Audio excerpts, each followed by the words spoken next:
Seriously? She's giving him her lunch? I made too much this morning, if you're hungry. Thank you.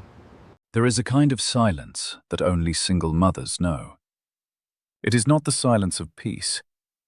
It is the silence of 11:47 at night, after the dishes are done and the child is asleep, and the overdue notices sit face down on the counter, because turning them over makes the numbers too real. It is the silence of doing the math one more time, in an apartment where the radiator stopped working in October, and arriving at the same answer. Not enough. That was Maya Collins, 29 years old, West Adams Street, Chicago.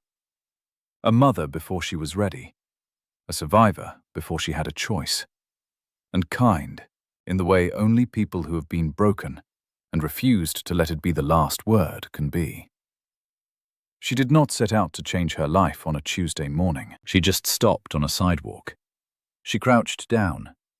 She handed a stranger a bottle of water and a paper bag with the sandwich she had packed for herself at 5 a.m., and she looked him in the eyes, while the two women beside her covered their mouths and laughed. She had no idea who he was. The man against that brick wall, next to black garbage bags, in a grey hoodie with 2 weeks of growth on his jaw, had more money than everyone on that block combined. He had chosen that sidewalk deliberately. He had been sitting there for 6 weeks, watching, waiting, testing every person who walked past. In 6 weeks, only one person had stopped. Only one person had crouched down and looked at him like he was worth seeing. The moment she did, he stopped waiting. What happens when the most overlooked woman on the street turns out to be the one thing the most powerful man in the city spent 6 weeks searching for? Stay close. Nothing about this story ends where you think it will. The story properly begins at 5:47 in the morning, inside Ruby's Diner on West Adams Street, Chicago. The breakfast rush hasn't started yet. The coffee machine hisses steam into the cold air. The overhead lights are the kind that make everyone look a little tired, a little older than they are.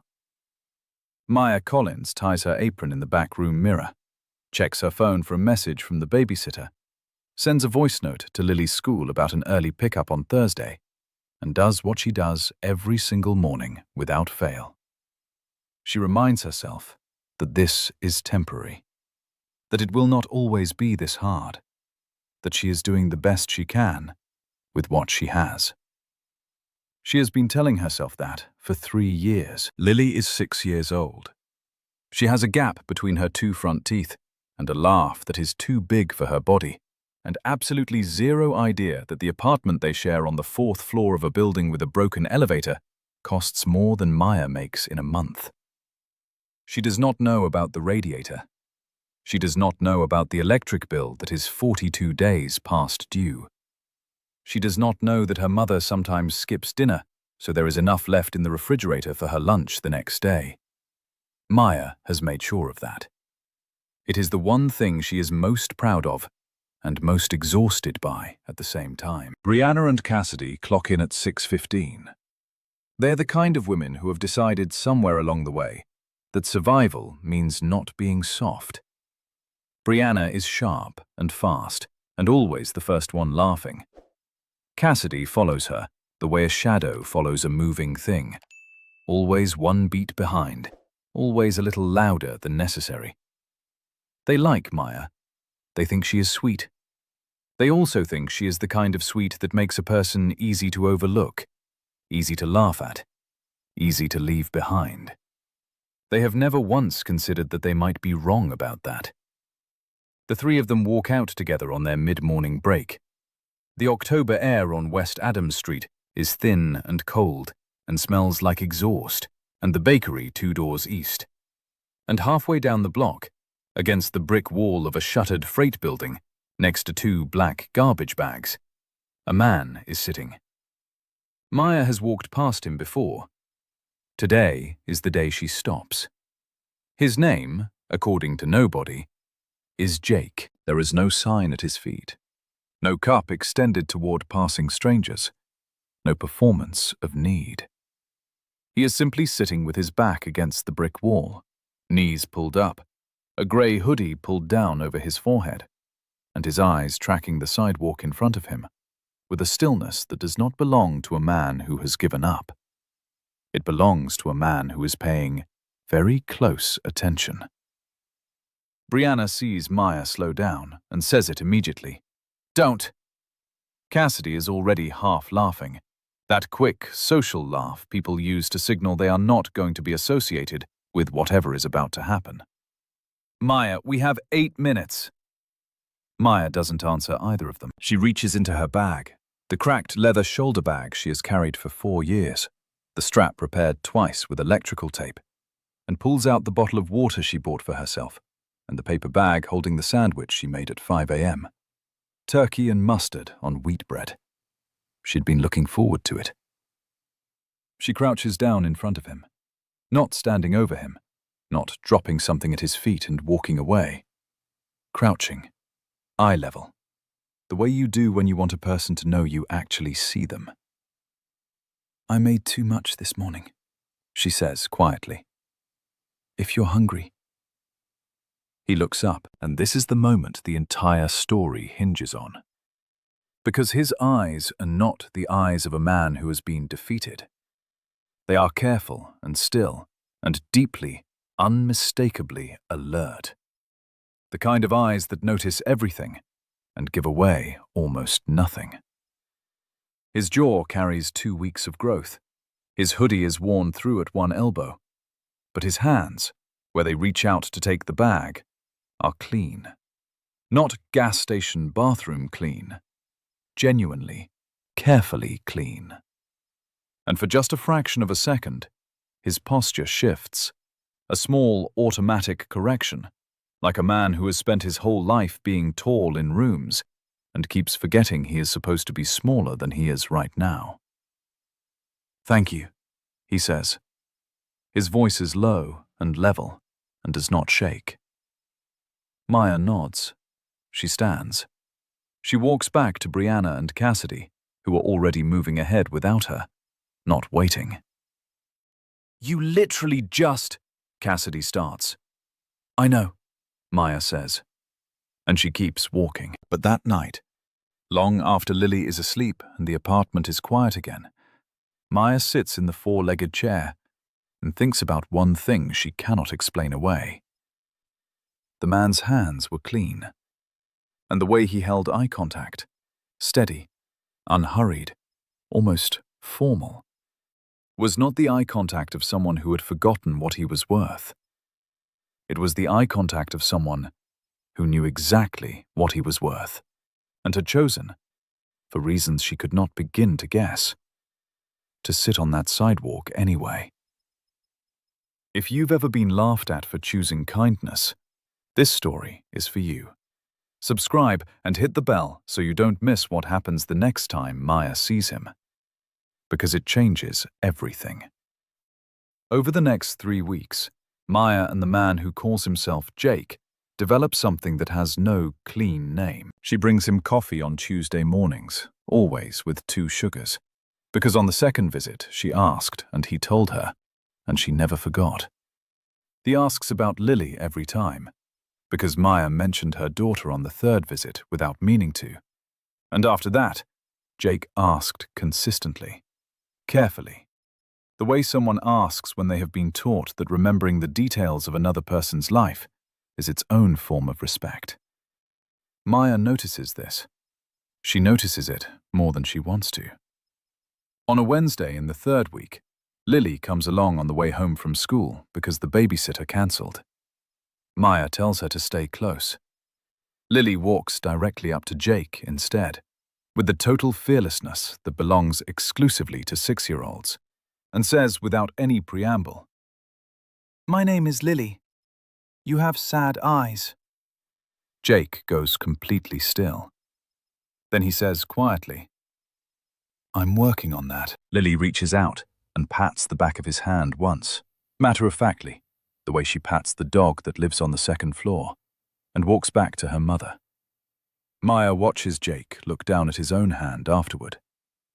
He looks at it for a long moment, like someone who has just been handed something they had quietly stopped believing they were still allowed to receive. This is the moment it stops being about kindness. Both of them feel it. Neither of them says it out loud. On a Friday evening, Maya comes home to find a yellow notice taped to her apartment door. 3 months of missed payments. 14 days to vacate or pay the outstanding balance in full. $3,400. She stands in the hallway and reads it twice. Then she goes inside, makes Lily dinner, helps her with her reading homework, runs her bath, tucks her in, and waits until the apartment is completely quiet.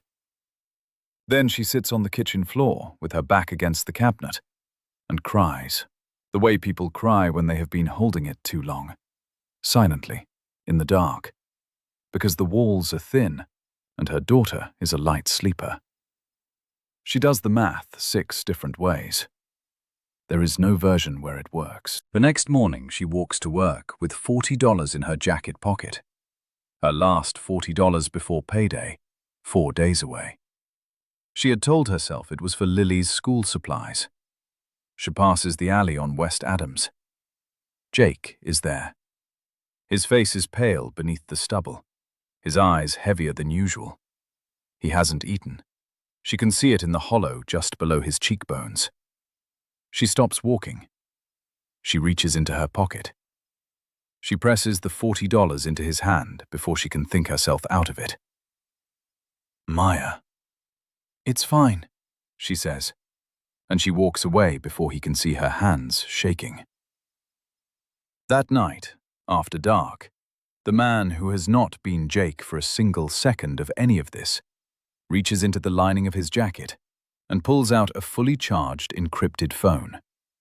He makes one call, one ring, then a voice. "Sir, clear my schedule," Ethan Hargrove says. His voice is completely different now. Precise, unhesitant, the voice of a man who runs things. "All of it, and find me everything you can on a woman named Maya Collins, West Adams Street, Chicago." A pause. "Did you find what you were looking for, sir?" Ethan looks down the alley toward the lights still on in the back window of Ruby's diner. "Yeah," he says.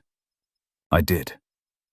But Maya is walking home right now with empty pockets, an eviction notice on her door, and no idea that the man she just gave her last $40 to already knows her name, her address, and exactly who she is. And he has known for longer than she thinks.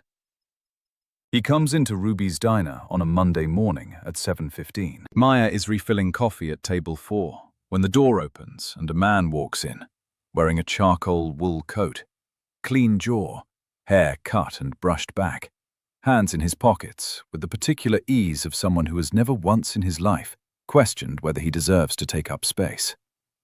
She does not recognize him. She gestures toward the open counter stools and goes back to the coffee. He sits. He waits. She comes over with a menu. He doesn't take it. He just looks at her. And then she sees his eyes. Careful, still, deeply, unmistakably alert. The exact same eyes that looked up at her from a sidewalk 6 weeks ago. The coffee carafe in Maya's hand does not fall, only because her grip is trained from 3 years of breakfast rushes. "Hi, Maya," he says. She sets the carafe down on the counter without a word. She goes into the back. She stands with both hands flat against the steel prep table and breathes. Then she walks back out, because she has a shift to finish and a daughter to feed, and she does not have the luxury of falling apart inside a diner before 8 a.m. He is still there. She leans across the counter and says it quietly enough that only he can hear. "I stood up for you to people who laughed at me. I let my daughter touch your hand. I gave you my last $40. She stops. She steadies her voice. "Was any of it real?" He holds her eyes and does not look away.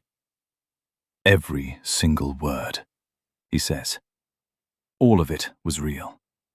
The conversations, the coffee, every Tuesday morning. All of it. She tells him to leave. He does, but before he goes, he sets something on the counter. A folded piece of paper. She doesn't see it until her next pass down the counter. She picks it up. She puts it in her apron pocket without opening it. That same afternoon, Marcus Webb is waiting outside Lily's school at pickup. Lily's father. Absent for 11 months without a single phone call. He is smiling the way he always smiled when he wanted something returned to him that he had not earned. He says he has changed. He says he misses his daughter. He says he wants to come home. Maya stands on that sidewalk with a folded note in her apron pocket from a man who lied about everything, except the way he looked at her, and a man in front of her who told the truth about nothing. She doesn't open the note until Lily is asleep. There is something written on that paper that is going to change everything Maya thinks she knows about this situation. Subscribe right now so you don't miss what comes next. The note is 4 sentences long. I have been offered everything by people who wanted something back. You gave me your last $40 and walked away before I could thank you. That is the only honest thing that has happened to me in 3 years. I am sorry I wasn't honest back. Maya reads it once. Then she reads it again. Then she sits in the 4-legged chair in the dark for a long time without moving. He comes back the next morning. Not in the wool coat this time. Plain jacket, dark jeans, no performance. He looks closer to the man on the sidewalk than the man at the counter, and she understands that this is deliberate, that he is choosing, very carefully, how to stand in front of her right now. He is holding something. A crayon drawing on yellow construction paper. Lily had left it on the alley ledge 3 weeks ago without noticing. 3 stick figures in orange and brown crayon. A tall woman, a small girl, and a man with scribbled dark hair. Underneath them, in uneven 6-year-old handwriting, 2 words. Us. Maya looks at the drawing. She looks at him. Something in her chest pulls tight in a way she does not try to name. I have been loved for my last name my entire adult life, Ethan says. I went looking for someone who didn't know it. 6 weeks. Dozens of people walked past me every single day. He pauses. You were the only one who stopped. And then you came back. And then you brought your daughter. And then you gave me everything you had left and asked for nothing. He stops. I wasn't testing you, Maya. I was trying to find you. She looks down at the drawing one more time. Lily drew you taller than she drew me, she says quietly. I noticed that, he says. She's usually right about people, Maya says. And she lets him in. The wedding announcement runs in the Chicago Tribune on a Thursday morning. By Friday, it has 2 million views. By Saturday, the photograph, Maya in a midnight blue gown, Ethan's hand at the small of her back, Lily between them in white, holding both their hands with both of hers, has been shared across 37 countries by people who have never met any of them and feel, somehow, that it belongs to them a little anyway. Brianna sees it at 9 a.m. in the break room at Ruby's Diner. She shows Cassidy. Neither of them says anything for a long time. There is nothing to say that the silence doesn't already say better. Marcus Webb sends 4 text messages over the course of that Saturday. Maya reads none of them. Eleanor Hargrove, Ethan's mother, who spent the first dinner watching Maya with the careful attention of a woman who has been disappointed before and intends not to be again, pulls Maya aside before dessert and says simply, "He has never looked at anyone the way he looks at you." I want you to know that I see it. Maya thinks about the kitchen floor, the eviction notice, the $40, the note, Lily's drawing, a little girl patting a stranger's hand and saying, "You have sad eyes." She thinks about how the thing that almost finished her was the exact thing that led her here. At the reception, someone asks her what she would tell a woman who has nothing left. Maya looks at Lily dancing with Ethan in the center of the floor. "Don't stop crouching down," she says, "especially when people are laughing." If this story moved you, subscribe. Share it with someone who needs it today. Kindness is never wasted. Not one drop of it. Ever.